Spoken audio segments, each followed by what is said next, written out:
Boruto a commencé il y a plus de 5 ans. Et jusqu'à présent, on ne sait toujours pas pourquoi Boruto et Kawaki deviendront ennemis. Est-ce que Boruto va devenir la menace à abattre à cause des dommages que va causer Momoshiki? Ou bien est-ce que Kawaki retournera sa veste et ce sera lui l'ennemi qui voudra mettre un terme à l'ère des shinobi? Plusieurs questions se posent, mais est-ce que vous vous êtes déjà demandé comment le manga Boruto allait se terminer? Est-ce que Boruto et Sarada vont se marier et donner naissance à un enfant prodige? Ou bien Boruto donnera sa vie et mourra au cours de son destin tragique pour sauver les siens?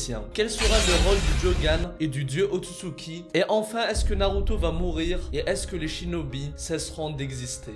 Salut tout le monde, c'est Abdou, j'espère que vous allez tous très bien. On commence aujourd'hui un nouveau concept avec 5 théories sur la fin de Boruto. Faites-moi savoir dans les commentaires si vous avez bien aimé pour que j'en fasse une partie 2. Bon, sans plus tarder, on commence juste après ma question de culture. Citez-moi au moins 2 personnages qui sont morts dans Boruto. Bonne chance à tous et bon visionnage. Kawaki et Boruto contre le dieu Otsutsuki. À la fin de Naruto Shippuden, le combat final qui a mis un terme à la guerre, c'était l'affrontement contre Kaguya Otsutsuki. Et c'était la première fois depuis longtemps qu'on a vu Naruto et Sasuke s'allier à nouveau afin de vaincre un ennemi commun. Mais dans Boruto, on apprend qu'il existe plusieurs Otsutsuki encore plus puissants que Kaguya. Tout comme Ishiki qui a écrasé Naruto et Sasuke et a pu survivre au puissant mode Baryon. Et ce dernier avant sa mort nous a révélé que le rang ultime que peut atteindre un Otsutsuki est le rang de dieu. Et c'est pour cette raison précise que les membres du clan voyagent de planète en planète à la recherche de mondes où se trouvent des arbres divins pour en récolter leurs fruits de chakra. Et ainsi les Otsutsuki deviennent de plus en plus forts et prolongent leur vie. Et ce qu'il faut comprendre, c'est que le dieu Otsutsuki n'est pas un être à part entière. C'est un stade que n'importe quel Otsutsuki peut atteindre. Donc Kawaki, Code ou encore Boruto peuvent devenir des dieux Otsutsuki. Et à un moment donné, on va sûrement apprendre la vérité sur le clan Otsutsuki et ses origines. Comme avoir la réponse sur l'existence d'un roi qui les dirige, comme le sous-entend la statue montrée à l'épisode 55. Et comme nous le montre cette image, le dieu Otsutsuki maîtrise plusieurs Jogan. Et le seul personnage qui possède cet œil, redouté au sein même du clan, c'est Boruto Uzumaki. Et dans cette théorie, l'idée c'est qu'à la fin de Boruto, il y aura un méchant Otsutsuki qui va atteindre le rang de dieu. Un personnage qui n'est ni Kawaki, ni Boruto. Et ce dernier voudra mettre fin à toute vie sur Terre. Car c'est une planète où regorge énormément de chakra, vu les bijou et les grands shinobi qui s'y trouvent. Et pour contrer un ennemi aussi puissant, ce n'est certainement pas l'immense Konohamaru qui va le contrer, ni les Kage de seconde zone comme Shojuro bien entendu. Il n'y aura bien sûr que Boruto et Kawaki qui pourront le vaincre. Et ça passera forcément par une alliance. Donc contrairement à Naruto et Sasuke, qui se sont d'abord alliés pour vaincre Kaguya, et ensuite ils se sont battus pour imposer leur idéologie. Mais avec Kawaki et Boruto, ça sera plutôt l'inverse, vu qu'on sait qu'ils vont se battre dans le futur au vu du tout premier épisode. Donc ils vont d'abord avoir un grand désaccord, mais après leur affrontement, ils arriveront à un terrain d'entente et ils vont unir leurs force pour battre cet ultime adversaire et ça marquera la fin du manga car Boruto avec l'aide de Kawaki aura instauré la paix. Mais pas seulement dans le monde shinobi comme son père Naruto, mais il aura apporté la paix dans toute la galaxie, y compris au sein du clan Otsutsuki. La mort de Naruto et la fin de l'ère des shinobi. S'il y a bien une chose que tout le monde redoute depuis le tout début de Boruto, c'est le moment où on va avoir la grande révélation sur ce qui est arrivé à Naruto. Et la pire des possibilités est le fait que ce dernier est mort. Il y a bien sûr d'autres possibilités, comme le fait que Kawaki ait envoyé Naruto dans une autre dimension afin de le protéger. Mais aujourd'hui on se focalise sur l'éventuelle mort de la légende Naruto Uzumaki qui bouleversera le monde shinobi. Déjà on sait que Konoha sera complètement détruite dans le futur. Et je ne sais pas si vous vous rendez compte de cette dinguerie. Là on ne parle pas du pays de la terre qui se fait envahir par des Pokémon ou des Digimon bizarres avec la Tsuchikage qui se fait enfermer puis sauvée par ses Genin. Là les amis on parle de Konoha, là où se trouvent les 2 plus grands ninjas de leur génération Naruto et Sasuke. Et 2 autres personnages du niveau Kage, en la personne de Kakashi et Tsunade. Donc si le village se trouve dans cet état, c'est qu'une dinguerie monumentale est arrivée. Mais ça on en parlera dans la prochaine théorie. Maintenant on se focalise sur l'impact de la fin de Naruto. Et s'il y a un personnage dont les ambitions vont radicalement changer si Naruto meurt, c'est bien Kawaki. Car comme il a dit à Ishiki dans l'épisode 218, si Naruto meurt, le monde n'aurait plus aucun intérêt à ses yeux. Et qu'il préférait mourir que de le laisser tomber. Donc soyez sûr, si Naruto perd la vie, Kawaki va péter les plombs. Et va rendre la faute sur les shinobi qui ont été incapables de le sauver. Alors que ce dernier les avait protégés au péril de sa vie à multiples reprises. Et Kawaki voudra mettre un terme à cette ère. Comme il le dit très bien dans l'épisode 1, l'ère des shinobi est révolue. vu. Et on a vu Kawaki critiquer les shinobi à plusieurs reprises, en les traitant de faibles ou en disant que leur méthode pour monter en puissance était mauvaise. Et je ne suis pas en total désaccord avec notre cher Kawaki, parce que sérieusement quand on voit le niveau actuel des Jonin qui se battent avec leurs morves, au bout d'un moment il faut se poser des questions. Et les amis, il faut pas oublier que Denki et Wasabi sont des Chunin. Et ça c'est très grave. Donc oui, petit à petit les shinobi baissent en puissance et se font remplacer par les outils scientifiques ninja. Et dans cette théorie à la fin de Boruto, l'ère des shinobi sera terminée. Ce qui implique qu'il n'y aura pas de nouveaux shinobi qui seront formés. Pas de nouveaux Hokage ou de Kazekage ou autres. Et qu'importe ce qui se passera entre Boruto, Kawaki et les autres Otsutsuki, à la fin on aura un monde basé sur la technologie qui ressemblera beaucoup plus au nôtre. Et ainsi Naruto et le monde des shinobi feront partie du passé. Le Jogan est le voyage temporel. Le Jogan est un dojutsu unique qui n'est connu que du clan Otsutsuki. Même Naruto et Sasuke ou des légendes du passé comme Hashirama ou Madara ne connaissent pas l'existence du Jogan. Et comme on l'a vu avec Urashiki dans l'épisode 125, il était choqué de voir que Boruto possédait ce dojutsu. Et il avait jugé que cet œil serait problématique même pour lui. Et quand on sait que lors de la représentation du dieu Otsutsuki, on voit plein de Jogan autour de lui, on comprend que ça rigole pas et que cet œil sera crucial dans la suite de l'histoire.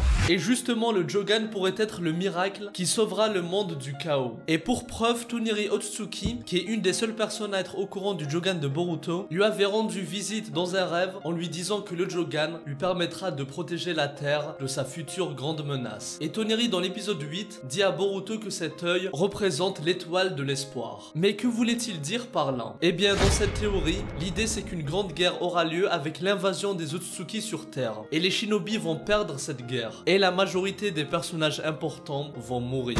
Naruto, Sasuke, Sakura, Hinata et même le redoutable Denki. Franchement, je ne sais pas quel Otsutsuki surpuissant arrivera à le vaincre. Certainement le dieu Otsutsuki. Bref, en gros, ça sera une victoire écrasante des Otsutsuki contre les shinobi. Mais écoutez bien, Boruto va utiliser le Jogan afin de voyager dans le temps. Oui, ça va un peu loin, mais calmez-vous et écoutez la suite. On suppose que le Jogan permet à son utilisateur d'influencer sur le cours du temps. Et il y a quelques indices qui ont été introduits dans Boruto qui peuvent le démontrer. Déjà rien que le fait que Boruto et Sasuke aient voyagé dans le temps montre que c'est quelque chose de possible dans le monde de Boruto. Et ça a été fait grâce à un artefact appartenant au clan Otsutsuki. Et ce voyage temporel qu'on a eu avec Boruto et Sasuke pourrait être un foreshadowing de son futur voyage temporel. Et il y a aussi Eida avec son Senrigan qui lui permet de remonter dans le temps en projetant sa conscience à un lieu précis afin de savoir ce qui s'est passé à un moment T. Donc voilà, il y a plusieurs pouvoirs introduits dans Boruto qui montrent qu'il est possible de voyager dans le temps. Et on pourrait supposer que le Senrigan serait une invention d'Amado qui voulait créer un Jogan, mais ce fut un échec. Et dans ce cas-là, en supposant que le Jogan permettrait de voyager dans le temps, après le carnage qu'il y aura à Konoha, Boruto voyagera dans le passé et sauvera tout le monde en changeant le cours de l'histoire. Et du coup, il aura changé sa destinée. Et au final, la défaite qu'ils auront subie se transformera en victoire contre le clan Otsutsuki. Et ainsi, Boruto aura permis à tout le monde de pouvoir à nouveau vivre paisiblement sur Terre. La mort tragique de Boruto. Alors oui, on a vu des belles fins. Tout est bien qui finit bien et tout. Mais la réalité, c'est que Boruto est une histoire sombre et tragique. Rien qu'à voir son destin, c'est très compliqué. Et on n'a encore rien vu. Il y a des choses encore plus terribles qui vont arriver, comme lui avait annoncé Momoshiki. Dans peu de temps, tu sombreras dans un grand désespoir et tu perdras ta volonté de vivre. Et comparé à Boruto, Naruto était l'enfant de la prophétie. C'est vrai qu'il a eu un passé triste, et il a eu des moments tristes par la suite. Mais le reste de son destin et sa finalité a été positive, vu que c'est lui qui a amené la paix dans le monde. Et il a pu vivre paisiblement avec sa famille. D'ailleurs, à l'époque, il y avait plusieurs théories qui disaient que Naruto allait mourir à la fin de Shippuden. Et moi, personnellement, je pensais que Naruto allait mourir en ramenant Sasuke à la raison. Mais il deviendra quand même Hokage après sa mort. C'est-à-dire que les shinobi aurait construit sa sculpture d'Hokage afin de rendre honneur et hommage à la légende Naruto Uzumaki pour tout ce qu'il accomplit contre l'Akatsuki et durant la guerre. Mais finalement il est resté en vie et il a connu une belle fin. Mais cette fois-ci avec Boruto, ils pourront faire l'inverse en le faisant mourir. En plus de ça, tant que Momoshiki peut prendre le contrôle de son corps, Boruto est un grand danger pour son entourage. Et les amis, ne sous-estimez pas ce gars. Je vois beaucoup qui disent que Momoshiki va forcément devenir gentil comme Kurama. Il y a même certains qui ont fait de Momoshiki leur waifu et sont dans des délires vraiment bizarres. Mais moi je vous le dis, Momoshiki c'est pas n'importe qui. Il a déjà planté un kunai dans l'œil de Sasuke, il a absorbé Kinshiki et a déjà consommé le fruit de chakra dans d'autres planètes. Donc soyez-en sûrs, il ne reculera devant rien. C'est comme Sukuna dans Jujutsu Kaisen, c'est le mal incarné. Il ne compte pas faire ami-ami avec Itadori. Et là avec Momoshiki, ça risque d'être pareil. Et je dis pas ça parce que je ne l'aime pas. Au contraire, Momoshiki est mon Otsutsuki préféré. Et c'est l'une des plus grandes masterclass de Boruto. On a tous cru qu'il était mort depuis 150 épisodes. Et puis boum, il a fait son comeback de fou. Donc à la fin, après que Boruto aura vaincu tous ses ennemis, que ce soit Code ou d'autres Otsutsuki, il restera qu'une menace à abattre et il s'agit de lui-même. Et donc il demandera à un de ses proches, par exemple Kawaki, de lui ôter la vie, afin qu'il puisse mourir en paix. Et avant de pousser son dernier souffle, il demandera à Kawaki de veiller sur sa famille. Et ainsi Boruto mourra, mais il partira en tant qu'héros de l'ombre, ayant tout fait pour aider le village et la terre entière. Malgré que certains le considéraient comme une menace à vite éradiquer, lui il aura accompli son rêve, vu qu'il aura surpassé son idole Sasuke en tant que shinobi. Le mariage de Boruto et la naissance de son enfant. On termine sur une des fins les plus heureuses possibles. Après la fin de la grande guerre contre les Otsutsuki, et après avoir allié Kawaki à sa cause et s'être débarrassé de Momoshiki, Boruto aura amené paix et harmonie sur Terre. Il aura ainsi la possibilité de vivre une vie paisible. Et quoi de mieux que de bâtir une famille comme l'ont fait la génération précédente. Et ça sera un très bon parallèle avec Naruto Shippuden, avec Boruto qui se marie au tout dernier épisode. Et ça sera bien entendu avec Sarada Uchiwa. Et je vous vois venir en me disant non, je veux qu'il se marie avec Sumire, avec Namida, avec Mitsuki, avec Wasabi. Les amis, une seule chose, s'il se marie avec quelqu'un, ça sera avec Sarada et personne d'autre. Il y a déjà plusieurs indices qui montrent que les deux sont amoureux. Déjà Sarada, je n'ai pas besoin de vous faire un dessin. Elle est clairement amoureuse de Boruto. Et encore une fois, il y a plusieurs moments qui le prouvent. Et même récemment dans le chapitre 69, Mitsuki dit à Sarada qu'il pense qu'elle est amoureuse de Boruto. Et de son côté, elle ne nie pas ce fait et elle change de sujet. Et sinon pour Sumire,